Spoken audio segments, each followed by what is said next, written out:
اعوذ باللہ من الشیطان الرجیم بسم اللہ الرحمن الرحیم الحمد للہ رب العالمین والعاقبۃ للمتقین والجنۃ للمطیعین والنار للملحدین ثم الصلاة والسلام على اشرف الانبیاء والمرسلین شفیع المذنبین نبینا ابی القاسم محمد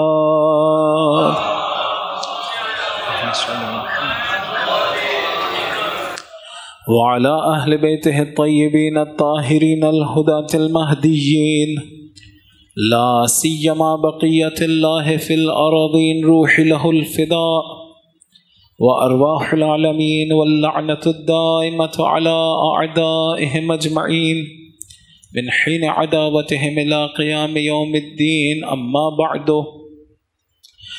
فقد قال الإمام علي بن موسى الرضا عليه السلام ناقلا عن آبائه عن رسول الله صلى الله عليه وآله عن جبرائيل عن الله سبحانه وتعالى حيث قال كلمة لا إله إلا الله حصني فمن دخل حصني أمن من عذابي صلوات پڑھ دیں محمد وآل محمد اللهم صل على محمد وآل محمد وعجل فرجهم۔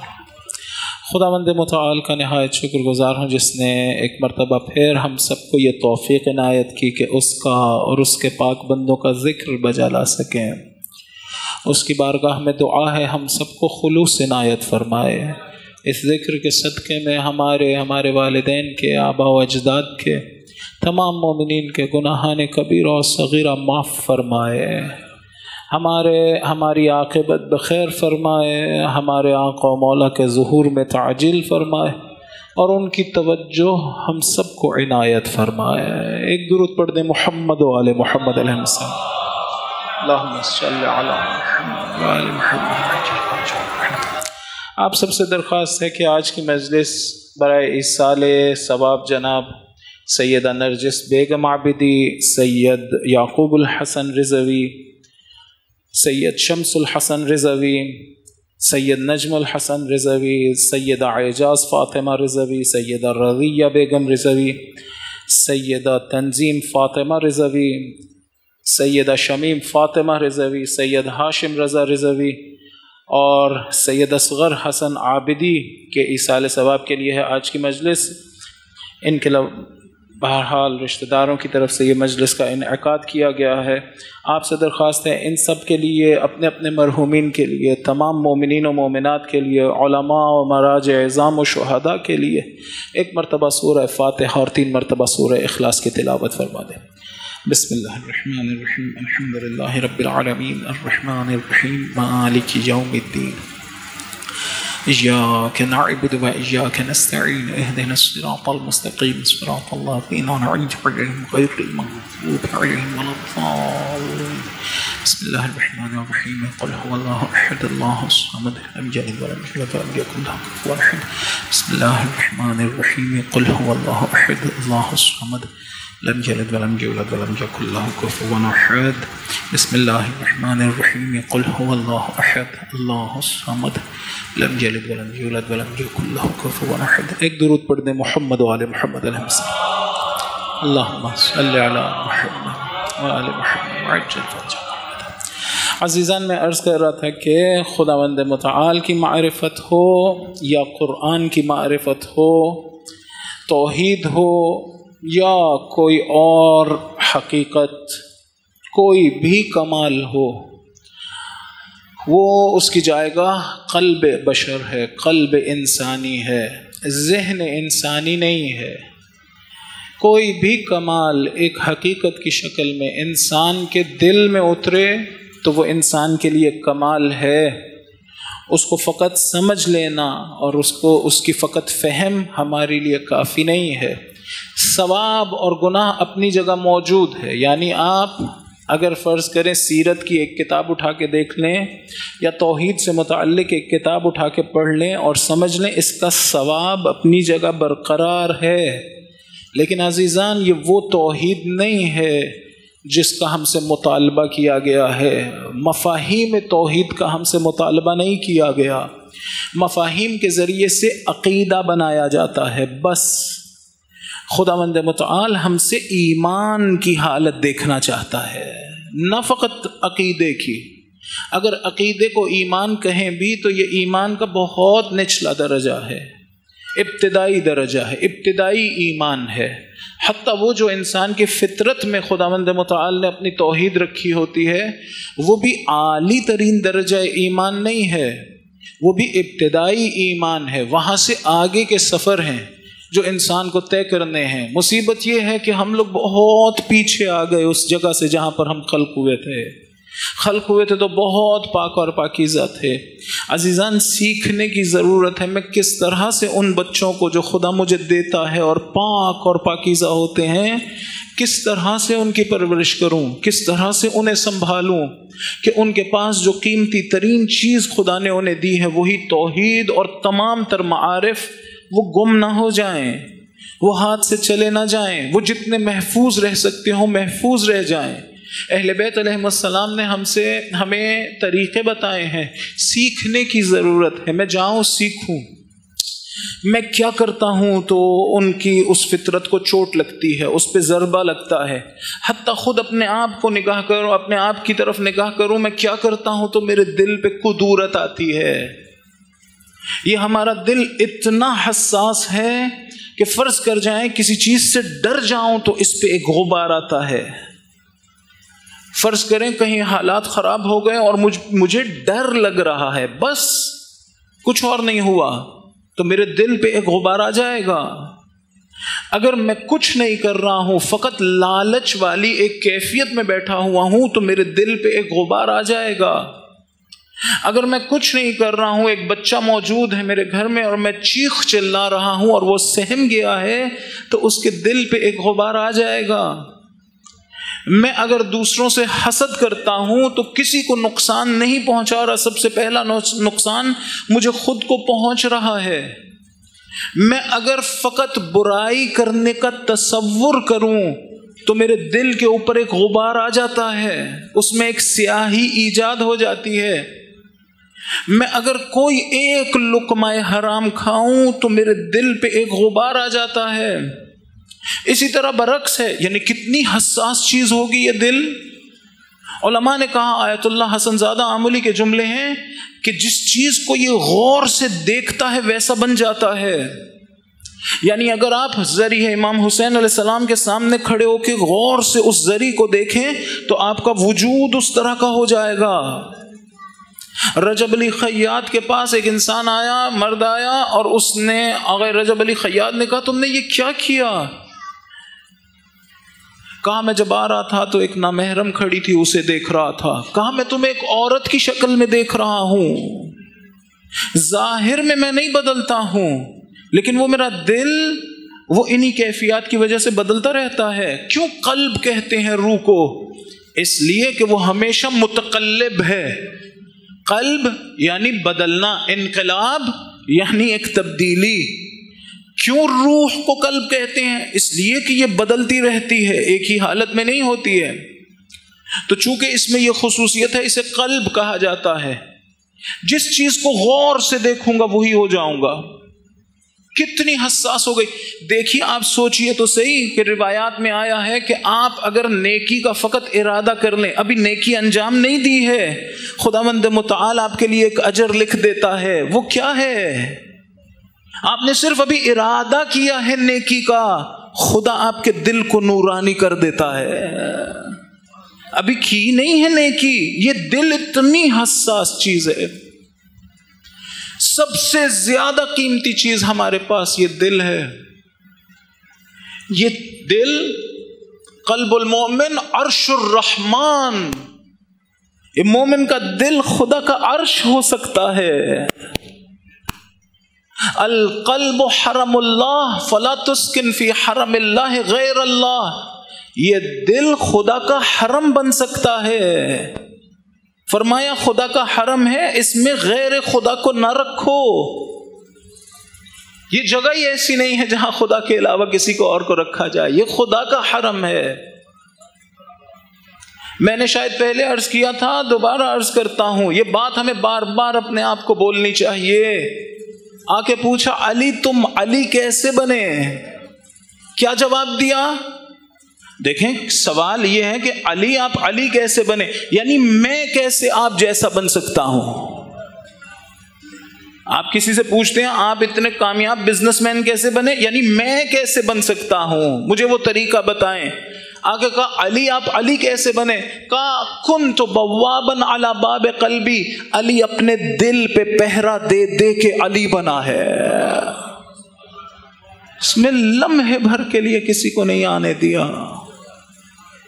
صرف خداوند متعال اور اس کی معرفت اور اس کی محبت اور اس کی رضا، یہ اس قابل ہے یہ چیز کہ اس پہ پہرا دیا جائے. عزیزان، وہ جو ہم سنتے رہتے ہیں عرفاء اولیاء خدا مراقبہ کرتے ہیں، یعنی پہرا دیتے ہیں، غور سے دیکھ رہے ہوتے ہیں اپنے ہی آپ کو.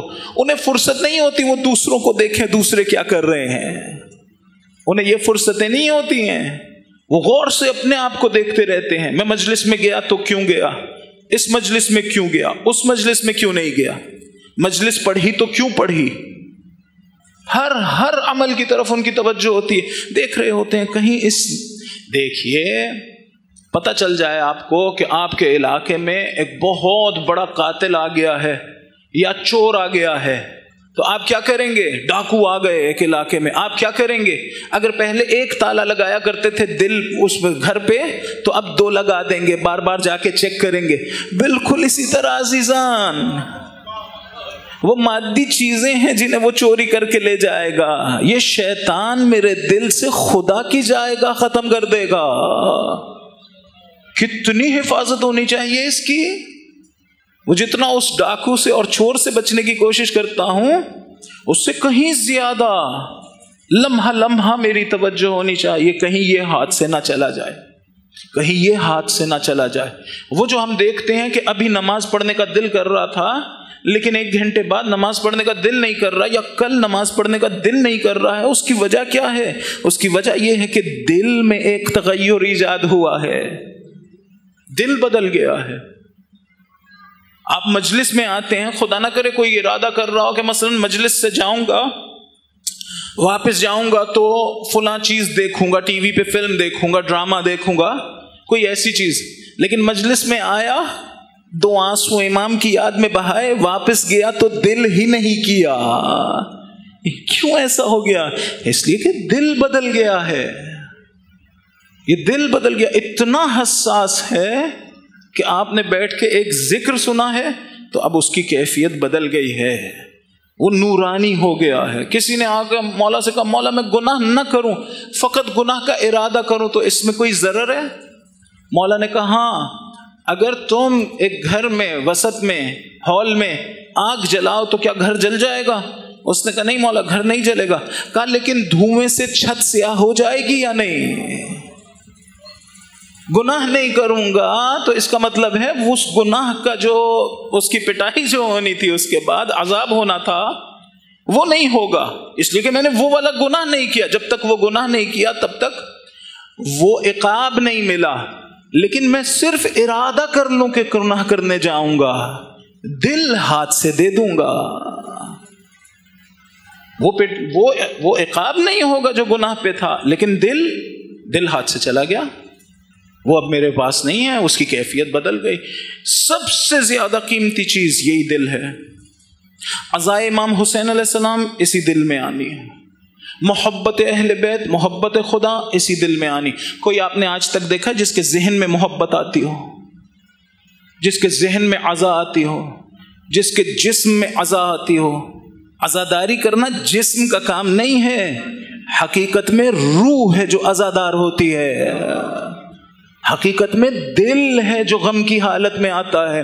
لیکن دل اور جسم کا اتنا گہرا تعلق ہے کہ جیسے ہی روح اور قلب عزا کی کیفیت میں آتا ہے، آنکھوں سے آنسو ٹپک اٹھتے ہیں، آپ چاہیں بھی تو نہیں روک سکتے، آپ چاہیں بھی تو نہیں روک سکتے اگر دل عزا کی کیفیت میں آ جائے. لیکن اگر دل اداس نہ ہوا ہو، مصائب سن رہا ہوں لیکن دل اداس نہیں ہوا، غم کی حالت میں نہیں آیا، اب آپ زور بھی لگائیں تو ایک آنسو بھی نہیں ٹپکے گا. کیوں؟ اس لیے کہ آنکھ نے نہیں رونا تھا، آنکھ سے پہلے روح نے رونا تھا، وہ نہیں روئی ابھی تک، وہ عزا کی کیفیت میں نہیں آئی ہے. جتنے کمالات انسانی ہیں عزیزان وہ اسی ایک دل نے انجام دینے ہیں. جتنی عبادتیں ہیں میں نے کل عرض کیا تھا اسی دل کے لیے ہیں. عزا دل نے انجام دینا ہے، محبت دل کا کام ہے، ایمان بھی دل کا کام ہے، میرے ذہن کا کام نہیں ہے.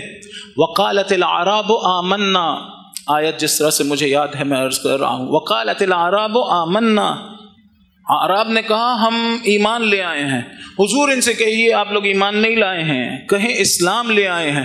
وَلَمَّا يَدْخُلِ الْإِيمَانُ فِي قُلُوبِكُمْ، ایمان ابھی تک آپ کے دلوں میں داخل نہیں ہوا ہے.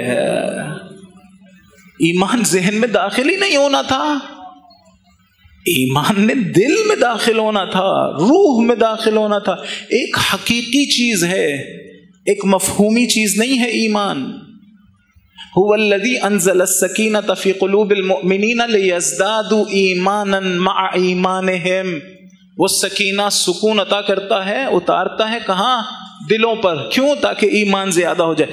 ذہنوں پر نہیں اتارا اس نے اس سکون کو، دلوں میں سکون کو اتارا ہے. الا بذکر اللہ تطمئن القلوب، ذکر خدا، یاد خدا کی وجہ سے دل کو اطمینان ملتا ہے. ذہن کی بات نہیں کر رہا خدا. حضرت ابراہیم علیہ السلام کہہ رہے تھے رب ارنی کیف تحیی الموتى، قال اولم تؤمن، کیا ایمان نہیں لائے؟ لایا ہوں. ولکن لیطمئن قلبی، یہ میرے دل کو اطمینان چاہیے، میری روح کو، میرے وجود کو، فقط میرے ذہن کو نہیں. ذہنی چیزیں نہیں ہیں یہ. اگر ذہنی معارف بھی ہیں تو وہ اس خاطر کہ میں سمجھنے کے بعد آگے بڑھوں. میرا دل ایک حقیقت کو حاصل کر لے. علماء نے کہا 4 قسم کی ملا صدرہ کا نظریہ ہے یہ. 4 طرح کی ابتدائی حقیقتیں ہماری ہو سکتی ہیں. کس چیز کے نتیجے میں؟ ان اعمال کے نتیجے میں جو ہم نے انجام دیا ہوگا. میرے دل کی شکل بن سکتی ہے ان حقائق کے ذریعے سے. لیکن کیسے؟ کہ جب میں ایک عمل کو انجام دوں تب. جیسے جیسے عمل انجام دیتا جاؤں گا وہ عمل ہونے کی حیثیت سے نکل کر ایک صفت کی شکل میں میرے دل کو بنائے گی، اس کی شکل بنائے گی. خدا کی معرفت ایسے، اہل بیت کی ایسے. اگر کوئی شخص یہ جاننا چاہتا ہو کہ خداوند متعال غفار ہے تو اس کی حقیقی معرفت یہ نہیں ہے کہ میں غفار ہونے کا مطلب سمجھ لوں کیا ہوتا ہے. غفار ہونے کا مطلب یہ ہے کہ مثلا سزا نہ دینا اور اس جرم کو چھپا لینا. غفاریت میں یہ دونوں چیزیں ہیں. نہ یہ کہ عقاب نہیں ہو رہا، دوسرا یہ کہ چھپا بھی دیا اسے. یہ خداوند متعال کی صفت ہے. اگر کوئی چاہتا ہے کہ خداوند متعال کی غفاریت کی معرفت حاصل کرے تو یہ لفظ جو میں نے ابھی آپ کے سامنے بولے ہیں یہ حقیقی معرفت نہیں ہے عزیزان. ذرا سوچ کے بتلائیے. ابھی میں نے آپ کو غفار ہونے کا مطلب بیان کیا نا، یعنی ایسی ہستی جو معاف بھی کرے اور چھپا بھی لے. ذرا مجھے بتائیے آپ کی معرفت حقیقی خداوند متعال کی نسبت اس میں کیا اضافہ ہو گیا ہے؟ آپ تبدیل ہو گئے ہیں؟ پرسنالٹی میں کوئی چینج آ گیا ہے؟ نہیں عزیزان. پرسنالٹی میں اس وقت چینج آئے گا جب آپ خود غفار بن جائیں. غفار کا مفہوم سمجھنے سے آپ نہیں بدلے ہیں، غفار بننے سے آپ بدل جائیں گے. خدا معاف کرتا ہے، اتنی مرتبہ آپ معاف کریں، اتنی مرتبہ معاف کریں کہ یہ ایک فعل ایک حقیقت کی شکل میں آپ کے وجود میں آ جائے، آپ کی صفت بن جائے. دیکھیں مفہوم تقویٰ تو حاصل کرنے سے کوئی بھی تبدیل نہیں ہوتا. حقیقت تقویٰ، اگر ایک مرتبہ کوئی فعل تقویٰ انجام دے تو کوئی کہتا ہے یہ متقی ہے؟ نہیں. اگر کوئی شخص بار بار فعل تقویٰ انجام دے تو پھر یہ نہیں کہتے کہ یہ تقویٰ والا فعل انجام دیتا ہے، کہتے ہیں یہ خود متقی ہے. اگر ایک مرتبہ کوئی بہادری والا عمل انجام دے تو کوئی نہیں کہتا یہ بہادر ہے، لیکن بار بار عمل بہادری انجام دے تو خود بہادر بن جاتے ہیں، پھر بہادری والا عمل نہیں ہوتا. آپ جاننا چاہتے ہیں خداوند متعال غفار ہے، اس کا طریقہ یہ ہے کہ خود غفار بنے. گھر میں سب سے پہلے ماں باپ کو، بچوں کو، بیگم کو چاہیے شوہر کو معاف کرنا سیکھیں. ایک نہایت بڑی مصیبت ہماری اور ہمارے بچوں کی یہ ہے کہ ہم معاف کرنا نہیں سیکھتے. یاد رکھتے ہیں فلاں نے میرے ساتھ یہ کیا تھا، چھوڑیے باقیوں کو، ماں باپ کی کوتاہیوں کو یاد رکھا ہوا ہوتا ہے، ہم نے معاف نہیں کر رہے ہوتے. یہ کوئی اچھی چیز نہیں ہے. بار بار معاف کرتا رہوں گا تو میں خود غفار بن جاؤں گا، بہت چھوٹے درجے کا، بہت چھوٹے درجے کا. جب میں خود غفار بن جاؤں گا تو سمجھ میں آئے گی اس کا غفار ہونا کیا ہے. جب میں خود محسوس کروں گا کہ غفار ہونے میں ایک کمال ہے، میں اس وقت محسوس کروں گا وہ کیسا ہے. یہ حقیقی معرفت ہے خدا کی.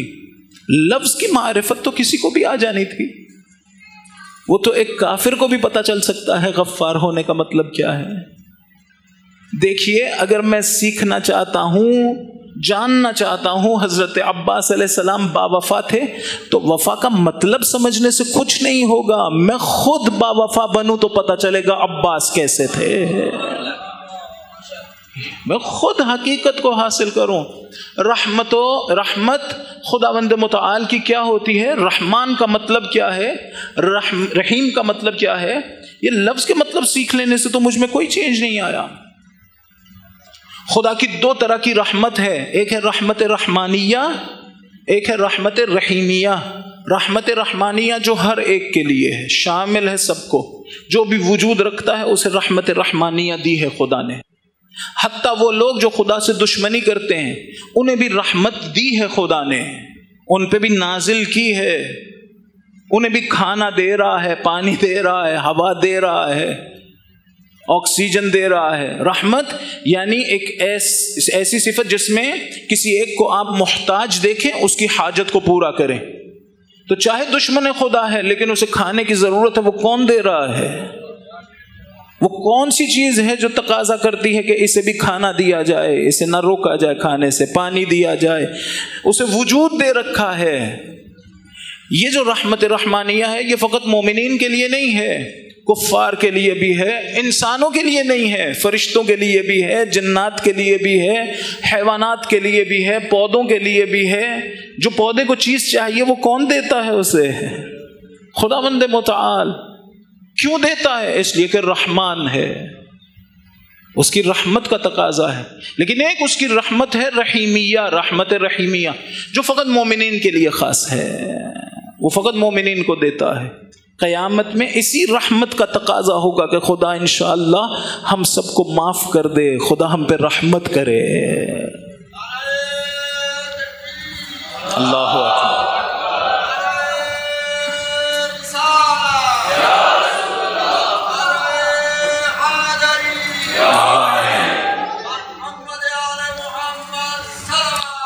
اللہم صلی علی محمد وعلی محمد وعجل.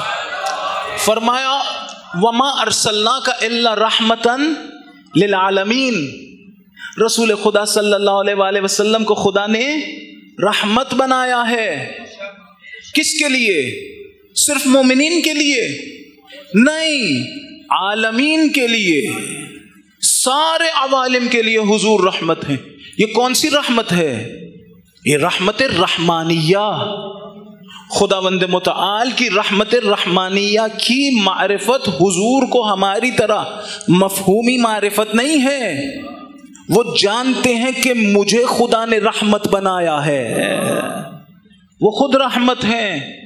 حقیقی معرفت ہے، رحمت ان کے وجود میں ہے، ہماری طرح کی مفہومی معرفت نہیں ہے ان کے پاس۔ عوالم کے لیے، تمام عالمین کے لیے رحمت ہے۔ اور عزیزان یہ نہ سوچئے گا کہ وہ مثلا اس دنیا میں تشریف لائے اور خدا نے ان سے کہا وَمَا أَرْسَلْنَاكَ إِلَّا رَحْمَةً لِلْعَالَمِينَ تو وہ رحمت للعالمین ہو گئے۔ نہیں ایسا نہیں ہے، یہ عوالم بن ہی نہیں سکتے تھے اگر حضور نہ ہوتے۔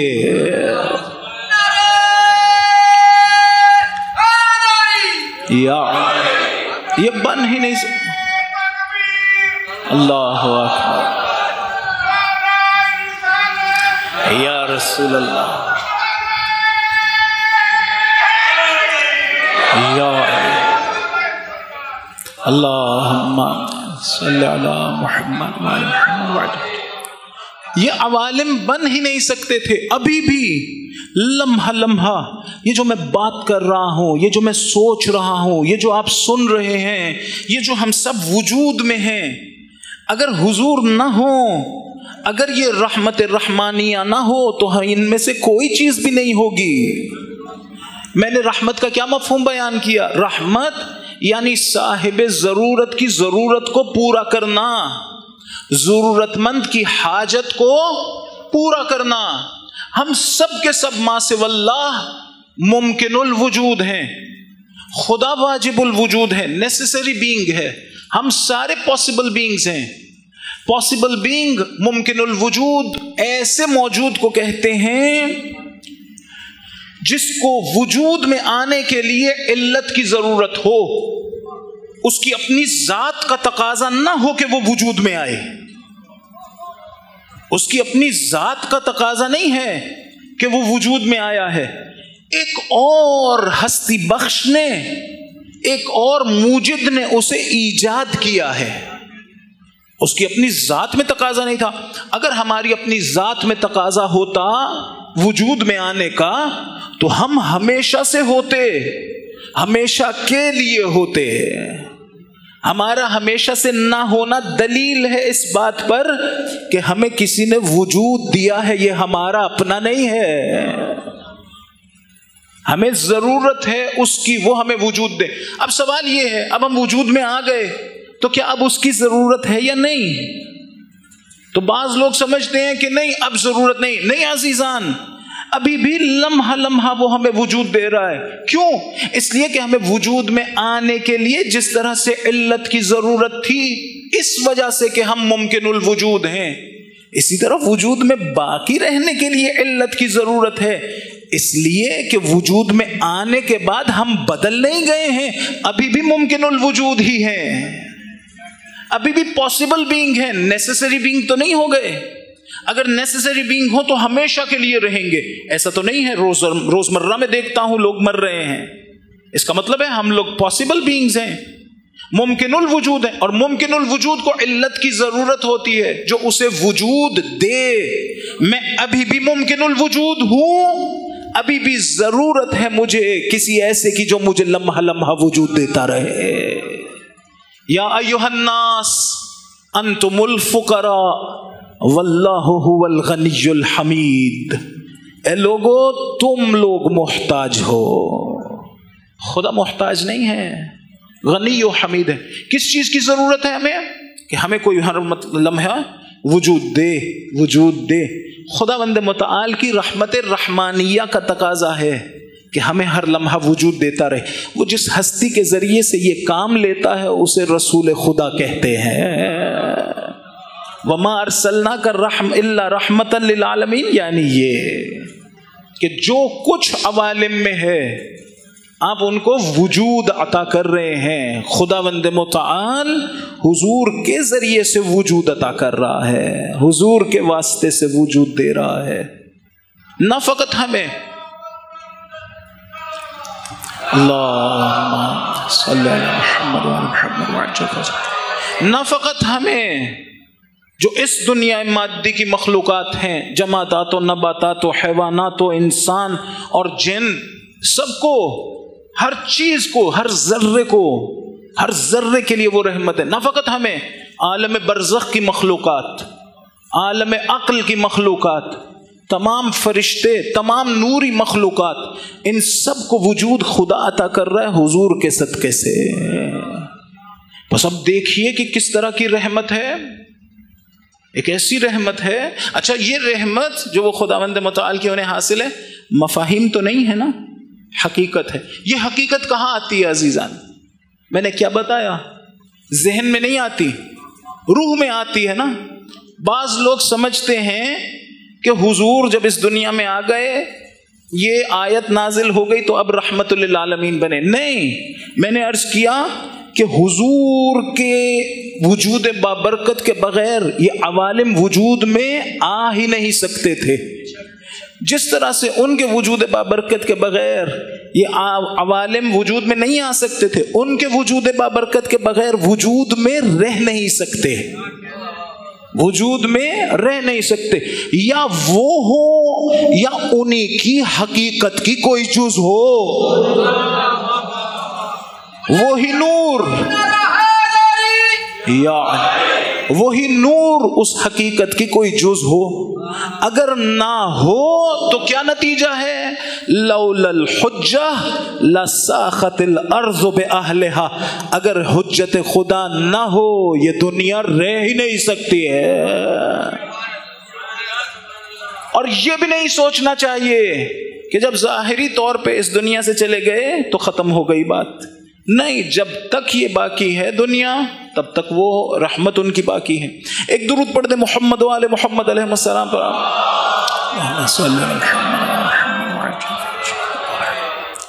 تب تک ان کی رحمت اسی طرح سے باقی ہے۔ میں نے عرض کیا اس نور کی رحمت ہے، اور وہ نور اس دنیا میں مختلف شکلوں میں اور مختلف اجزاء میں آیا ہے۔ خوب، اب انہیں کس طرح کی معرفت ہے؟ مفاہیم والی نہیں، حقیقت کی معرفت ہے۔ وہ معرفت کہاں آتی ہے؟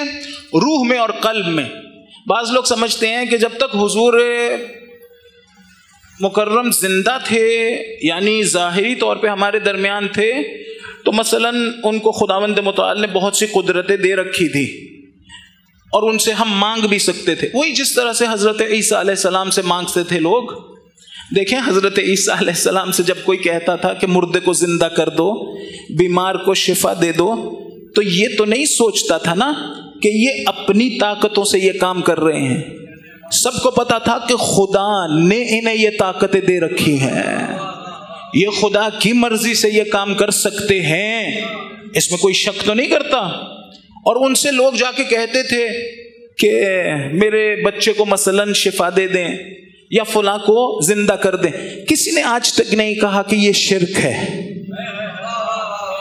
کسی نے نہیں کہا۔ حضرت عیسیٰ کے پاس جاؤ اور ان سے کہو کہ میرے بچے کو شفا دے دو، اگر یہ کہا تو شرک کیا۔ کیوں؟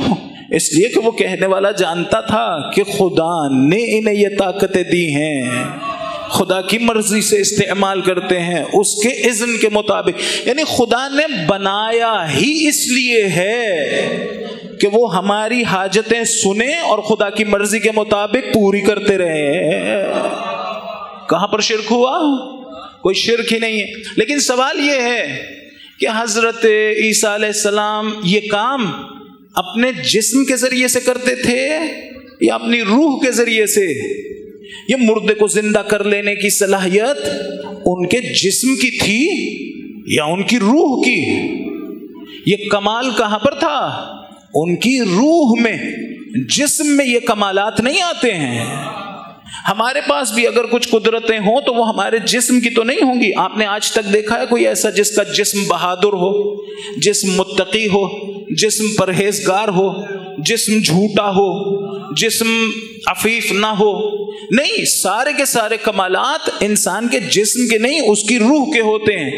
مجھے تعجب ہوتا ہے ان لوگوں کو سن کر جو سمجھتے ہیں کہ حضور جب تک زندہ تھے تو وہ حضرت عیسیٰ سے بھی چونکہ بلند ہیں تو بہت سے معجزات اور کرامات ان سے صادر ہوتے تھے، لوگ ان سے مانگتے تھے، وہ عطا کرتے تھے۔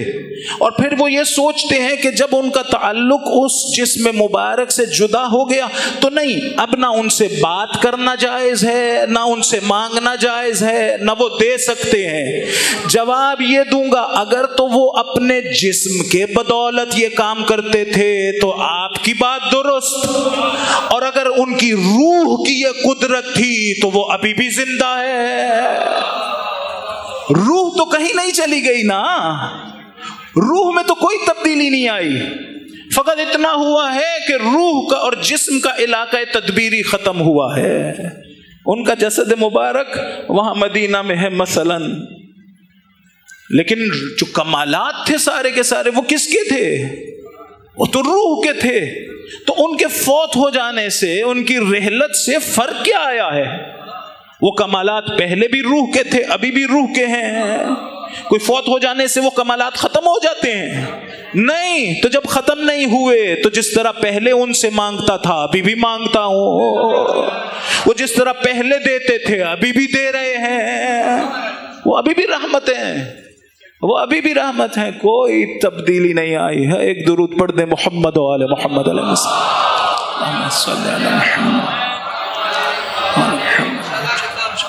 وہ ابھی بھی رحمت ہے، لیکن کون سی رحمت کا مظہر ہے؟ رحمت رحمانیہ۔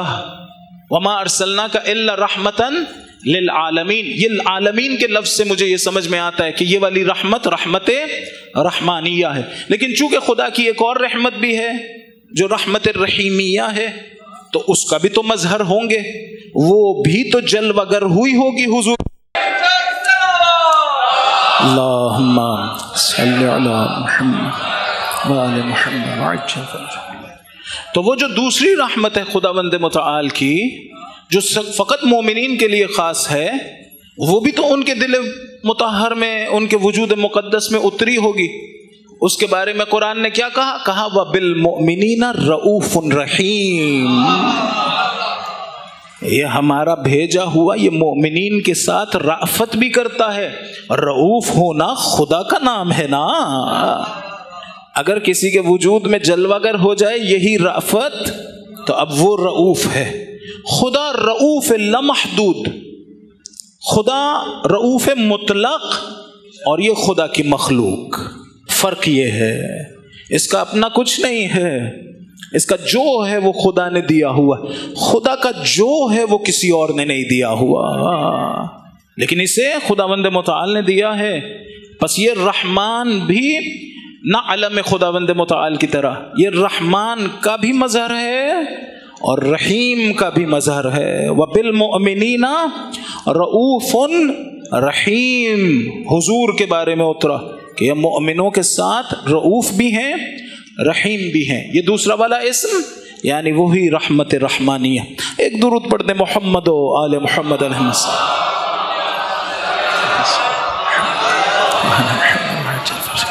سوچئے کیا رحمت ہوگی، خداوند متعال کی رحمت کا مظہر ہونا، وہ بھی اعلیٰ ترین درجے پر۔ خدا رب العالمین ہے، یہ رحمت للعالمین ہے۔ خدا رب العالمین ہے، یہ رحمت للعالمین ہے۔ ذرے ذرے پہ ان کی رحمت برس رہی ہے، اور اسی طرح اس حقیقت کے باقی اجزاء۔ میں نے کہا یہ جو رحمت رحمانیہ ہے خداوند متعال نے یہ مومنین کے ساتھ خاص نہیں کی، رحمت رحمانیہ عام ہے، رحمت رحیمیہ مومنین کے ساتھ خاص ہے۔ قیامت میں ہمیں خداوند متعال اپنی رحمت رحیمیہ دے گا انشاءاللہ، اور کفار کو وہ نہیں ملے گی، وہ جو خالدین فی النار ہیں انہیں وہ رحمت نہیں ملے گی۔ آپ دیکھیے کتنا خوبصورت خداوند متعال نے اس کو قرآن میں رکھا ہے۔ مثلا فرمایا الحمدللہ رب العالمین۔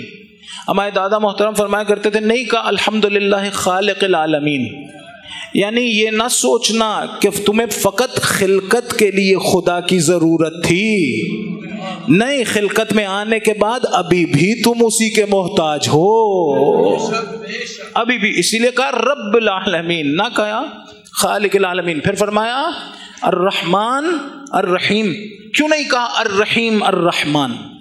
کیوں رحمان کو مقدم کیا، رحیم کو مؤخر کیا؟ تو اب آپ اگر توجہ کریں تو اگلی آیت کس چیز کے بارے میں ہے؟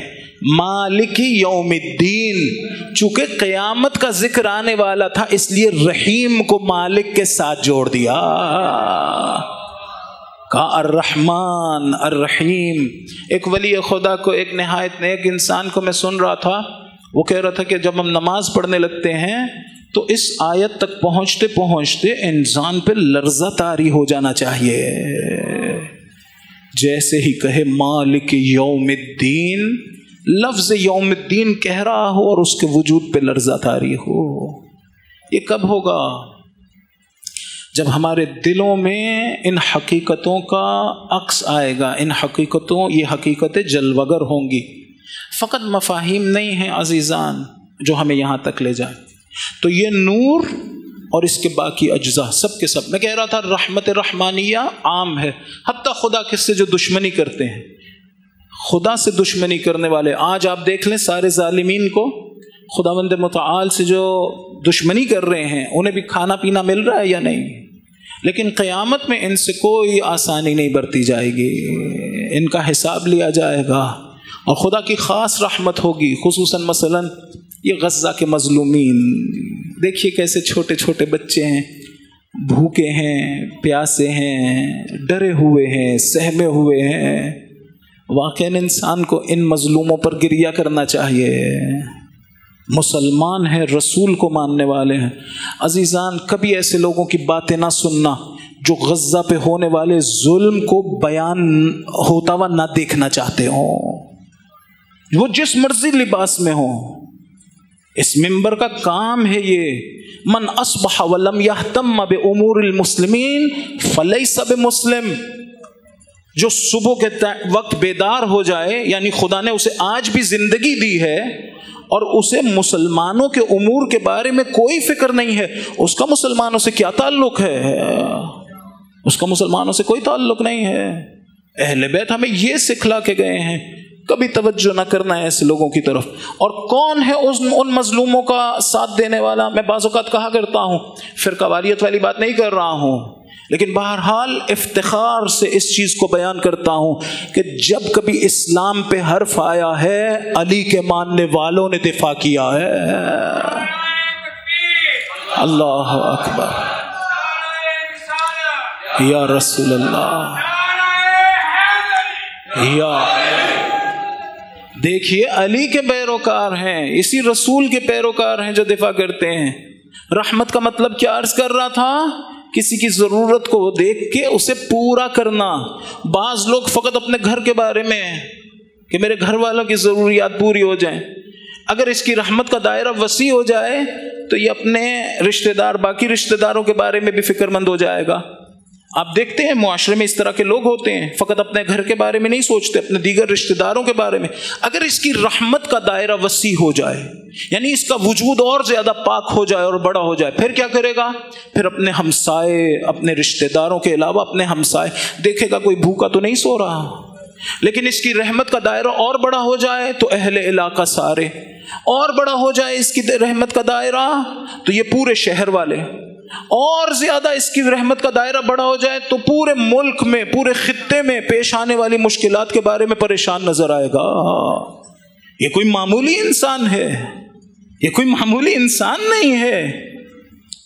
اب آپ سوچئے کتنے عظیم ہیں وہ مراجع جو اپنے ملک، اپنے شہر، اپنے لوگوں کے بارے میں فقط بات نہیں کر رہے ہوتے، پوری دنیا میں بسنے والے مسلمانوں کے لیے دل دھڑکتا ہے ان کا، فقط شیعوں کی بات نہیں کر رہے ہوتے، وہ کہتے ہیں کہیں پر بھی مسلمانوں پہ ظلم نہ ہو۔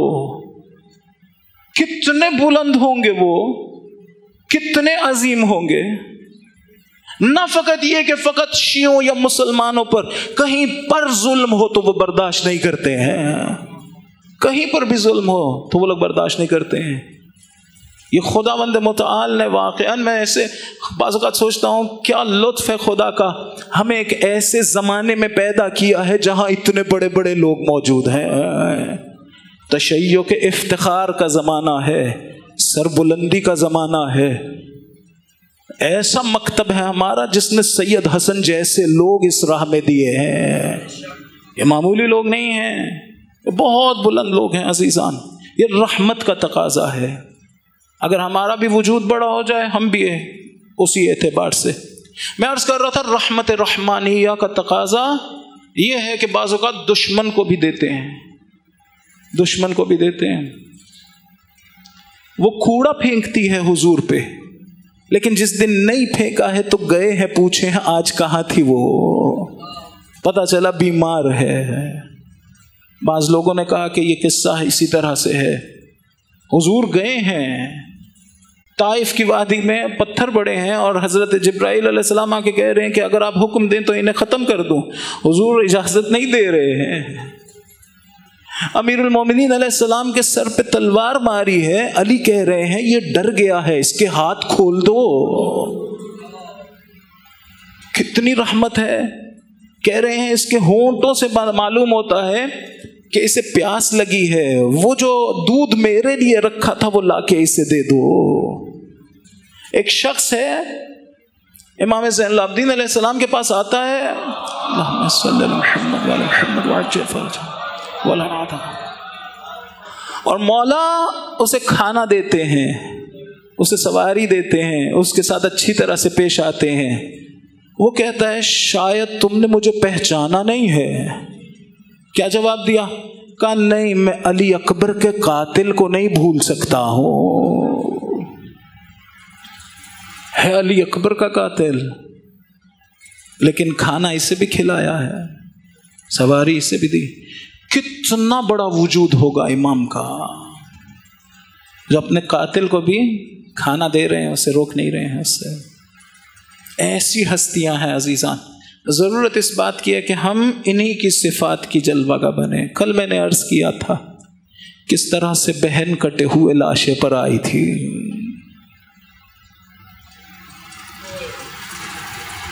بی بی ایسے لاشیں پر آئی جو جگہ جگہ سے ٹوٹا ہوا تھا، اس کے بند توڑ چکے تھے لوگ. بی بی کا وہ مرثیہ دیکھیے جو انہوں نے امام حسین علیہ السلام کے لاشے پر کہا ہے. کہہ رہی تھی بے ابل محموم حتی مزا، میں قربان ہو جاؤں، میرے بابا قربان ہو جائیں اس کے جو غم کی حالت میں مارا گیا. بے ابل مغموم حتی مزا، میرا بابا قربان ہو جائے اس پہ جو غم کی حالت میں مارا گیا.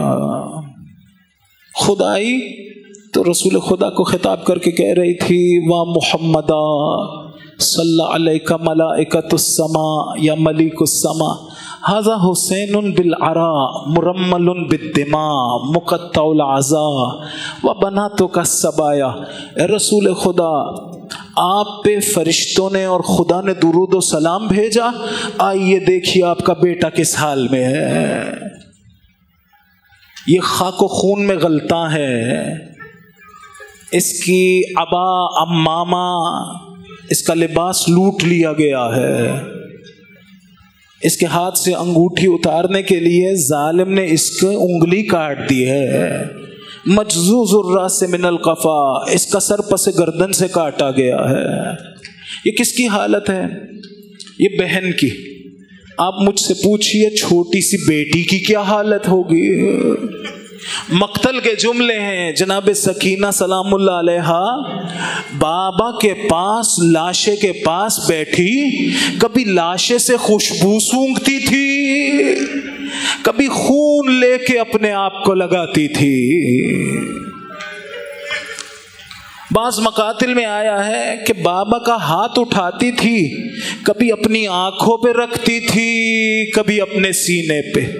عزیزان آپ کے گھر میں بھی چھوٹے بچے ہیں نا، آپ لوگ بھی جاتے ہیں گھر میں، بچی پاس آتی تو آپ اس کے چہرے پہ ہاتھ رکھتے ہیں، اس کے سر پہ ہاتھ رکھتے ہیں. شاید جناب سکینہ کو یاد آ رہا تھا میں بابا کے پاس آتی تھی، میرا بابا میری آنکھوں پہ اپنا ہاتھ رکھتا تھا، میرے سینے پہ اپنا ہاتھ رکھتا تھا. میں کہوں گا کاش یہ وہ ہاتھ نہ ہو جس سے انگلی کاٹ دی گئی تھی. کیوں؟ اگر ایسا ہوا ہوا تو بچی کیا کہے گی؟ کہے گی پھوپھی دیکھو میرے بابا کی انگلی کاٹ دی ظالموں نے. یہ ہے جناب سکینہ کی حالت. اور عجیب حالت تھی. بعض جگہوں پر آیا ہے گریا کرتے کرتے ایک مرتبہ بے ہوش ہو گئی. جب بے ہوش ہو گئی امام کی زیارت ہوئی, آپ کو یاد کر رہے تھے, کہہ رہے تھے سکینہ جب میرے شیعوں سے ملنا انہیں کہنا کبھی ٹھنڈا پانی پیو تو مجھے یاد کر لو. اجرکم اللہ. یہ حالت تھی کس کی؟ اس چھوٹی سی بیٹی کی. ذرا مجھ سے پوچھئے کہ جناب امام زین العابدین کی کیا حالت تھی. مقتل نے لکھا کہ آئے اس لاشے پر تو ایک مرتبہ جناب زینب نے دیکھا امام زین العابدین کی روح پرواز کرنے لگی ہے. ایک مرتبہ شاید گھبرا گئی ہو, کہہ رہی تھی زین العابدین مردوں میں تمہارے علاوہ کوئی نہیں ہے, یہ کیا حالت بنا رہے ہو, اپنی جان کیوں دے رہے ہو. ایک مرتبہ نوحہ پڑھا, کہا بی بی دیکھو میرے بابا کو دفن کرنے کی اجازت نہ ملی, میرے بھائیوں کے لاشیں دفن کرنے کی اجازت نہ ملی. سوچتے ہوں گے پسر سعد نے نجس لاشیں دفن کیے, یہ رسول کا بیٹا خاک پہ ہے, دھوپ میں ہے. ذرا سوچ کے بتلائیے آج تک کبھی ایسا بیٹا دیکھا ہے جو باپ کی لاش دفن کیے بغیر چلا جائے؟ کبھی آج تک ایسی بہن دیکھی ہے جو بھائی کی لاش چھوڑ کر چلی جائے؟ شاید کہتی ہوں گی حسین مجھے تمہیں معلوم ہے نا بہنیں بھائیوں کی لاشیں چھوڑ کر نہیں جاتی, حسین میں کبھی تمہارا لاشا چھوڑ کے نہ جاتی. یہ ظالم ظلم کر رہے ہیں. کہتی ہوں گی حسین دیکھو تمہارے بچوں کو بچاتے بچاتے میں نے تازیانے کھائے.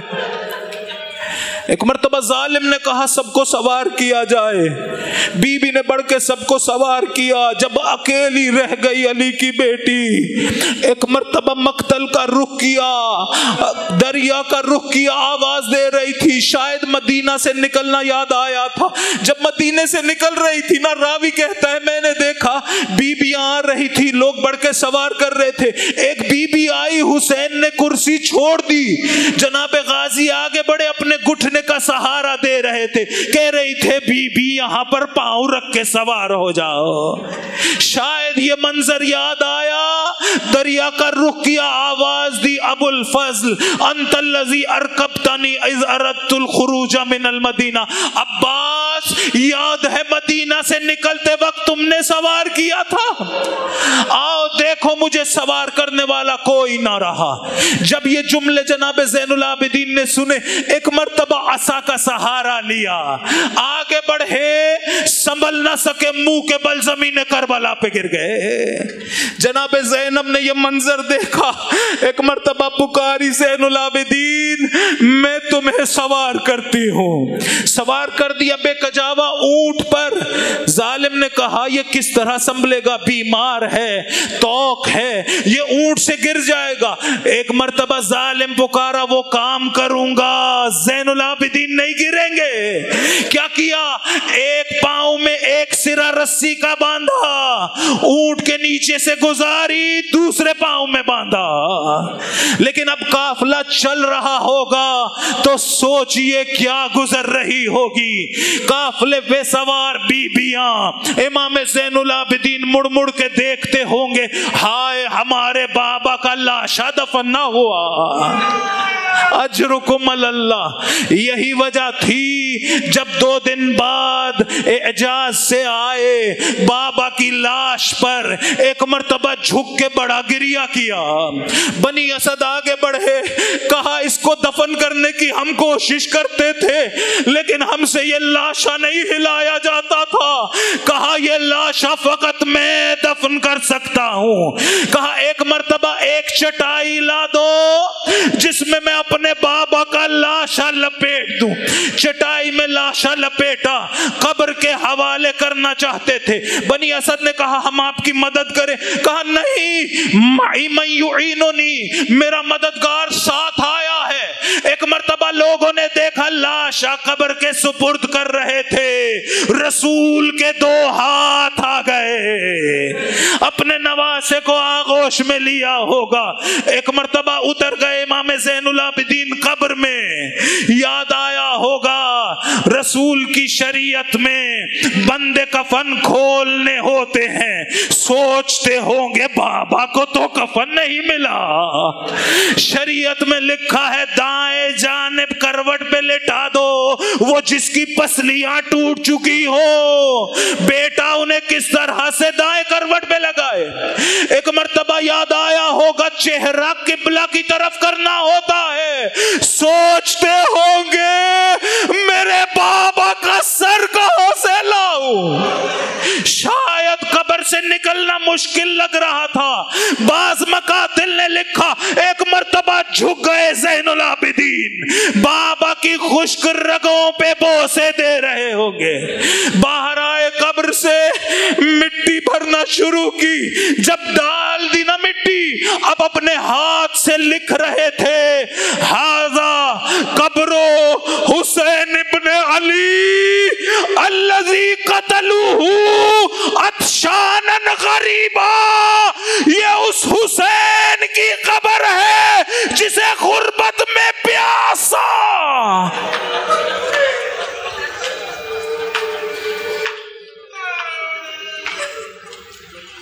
والسلام علیکم أي منقلب ينقلب على لعنة الله على القوم. بسم اللہ الرحمن الرحیم. عزیزان کبھی سوچا کریں بیٹا کسی اور ملک میں رہتا ہو نا اور باپ مر جائے اور سب مل کے شان و شوکت سے اسے دفن کر دیں, پھر بھی بیٹے کو ایک ارمان رہ جاتا ہے میں نے باپ کے جنازے میں شرکت نہیں کی. سوچئے امام زین العابدین کس طرح سے بابا کا لاشا چھوڑ کے گئے ہوں گے. نہایت مشکل مرحلہ تھا. الہی بکا یا اللہ یا اللہ یا اللہ یا اللہ یا اللہ یا اللہ یا اللہ یا اللہ یا اللہ یا اللہ یا ارحم الراحمین یا ارحم الراحمین یا ارحم الراحمین یا ارحم الراحمین یا ارحم الراحمین یا ارحم الراحمین یا ارحم الراحمین. الہی بحق فاطمہ و ابیہا و بعلہا و بنیہا والسر المستودع فیہا صلی علی محمد و آل محمد وعجل فرجہم ولعن اعداءہم. خدا امام زین العابدین علیہ السلام کی مظلومیت کا واسطہ, خدا ہم سب کے تمام گناہوں کو معاف فرما. عزیزان اتنے دن سے میں اس ایک حدیث کی تلاوت کرتا رہا. خدا نے کہا لا الہ الا اللہ حسنی ومن دخل حسنی امن من عذابی. امام نے فرمایا بشروط وہا وانا من شروطہا. یہ لا الہ الا اللہ صرف اس وقت ہمارے کام آ سکتا ہے جب ہم خدا کے بنائے ہوئے نمائندوں کو قبول کریں, انہیں تسلیم کریں, انہیں مانیں. اگر ہم انہیں نہ مانیں تو نہ فقط یہ کہ انہیں نہ مانیں, اگر ان کی محبت بھی دل میں نہ ہو. رسول خدا نے کہا کہ اگر کوئی شخص ساری عمر دن میں روزہ رکھتا ہو, رات کو نماز شب پڑھتا ہو, عبادت میں گزارے, احد کے پہاڑ جتنا سونا راہ خدا میں دے دے, صفا و مروہ کے درمیان میں مظلوم مارا جائے, علی اگر تمہاری محبت نہ ہوئی خدا کچھ قبول نہیں کرے گا. عزیزان یہ محبت کا صدقہ ہے کہ ہم لوگ آج جمع ہوئے خدا کی عبادت کے لیے. خدایا ہمارے تمام گناہوں کو معاف فرما, ہمارے رشتہ داروں کے, بہن بھائیوں کے, آبا و اجداد کے, والدین کے سب گناہوں کو معاف فرما, ہماری عاقبت بخیر فرما, ہمیں توبہ نصوح عنایت فرما. خدا ہمارے آقا و مولا کے ظہور میں تعجیل فرما, ان کے دل مقدس کو ہم سے راضی و خوشنود قرار دے. ہم سب کو مولا کی زیارت, مولا کی رؤیت, مولا کی خدمت, مولا کی توجہ، مولا کی صحبت، مولا کی اطاعت، مولا کی محبت، مولا کی دعا، مولا کی رضا عنایت فرما۔ خدایا اسلام و مسلمانوں کی نصرت فرما، دشمنان اسلام کو ذلیل و رسوا کر کے نیست و نابود قرار دے۔ خدا اسلام کا دفاع کرنے والوں، خدمت کرنے والے مومنین، عزادار، ماتمی، نوحہ خان، علماء، کسی طور سے دفاع کرنے والے، بالخصوص مراجع اعظام، بالاخص آیت اللہ سیستانی، آیت اللہ خامنائی، خدا سب کی توفیقات خیر میں اضافہ فرما، ان کو اپنے حفظ و امان میں قرار فرما۔ خدا ان کو طولانی عمر عنایت فرما، ان کی عمروں کو ظہور امام زمانہ علیہ السلام سے متصل فرما۔ خدایا ہم سب کو بار بار حج و عمرہ و زیارات کا شرف عنایت فرما۔ خدایا ہمیں اور ہماری نسلوں کو تا قیامت اپنی اور اہل بیت علیہم السلام کی حقیقی معرفت، محبت اور ولایت عنایت فرما۔ خدایا ہم سب کو رزق حلال واسع عنایت فرما، مادی و معنوی رزق عنایت فرما۔ ہم سب کو، خصوصاً وہ لوگ جو بے اولاد ہیں، خصوصاً کل ایک دوست نے مجھے کہا کہ ان کے لیے دعا کروں، خدایا اپنی بارگاہ سے صحیح و سالم، نیک اور صالح کثیر اولاد عنایت فرما، محب اہل بیت، عزادار اہل بیت اولاد عنایت فرما۔ خدا ہماری نسلوں میں تا قیامت ایک بھی ایسا نہ آئے جو اہل بیت سے محبت نہ رکھتا ہو۔ خدایا وہ دعائیں جو مومنین کے دلوں میں اپنی بارگاہ میں قبول فرما، وہ دعائیں جو مجھے کرنی چاہیے لیکن غفلت کی وجہ سے، کمکلی کی وجہ سے، گناہوں کی وجہ سے، تنگی وقت کی وجہ سے نہیں کر پاتا ہوں، خدا وہ دعائیں ہمیں الہام فرما، ان دعاؤں کو ہمارے حق میں قبول فرما۔ خدایا ان مجالس کا انعقاد کرنے والے، اس میں کسی طور سے خدمت کرنے والے سب کی توفیقات خیر میں اضافہ فرما۔ خدا ان کی ان عبادتوں کو اپنی بارگاہ میں قبول فرما۔ خدا اس ادارے پہ اپنی برکتوں کا نزول فرما، اس ادارے کی خدمت کرنے والوں کی توفیقات خیر میں اضافہ فرما، بزرگوں کی کو طولانی عمر عنایت فرما۔ دعاؤں کی قبولیت کے لیے، مجلس کی قبولیت کے لیے، توفیقات میں اضافے کے لیے، گناہوں کی بخشش کے لیے، عاقبت بخیری کے لیے، مولا کے ظہور میں تعجیل کے لیے، صلوات بر محمد و آل محمد۔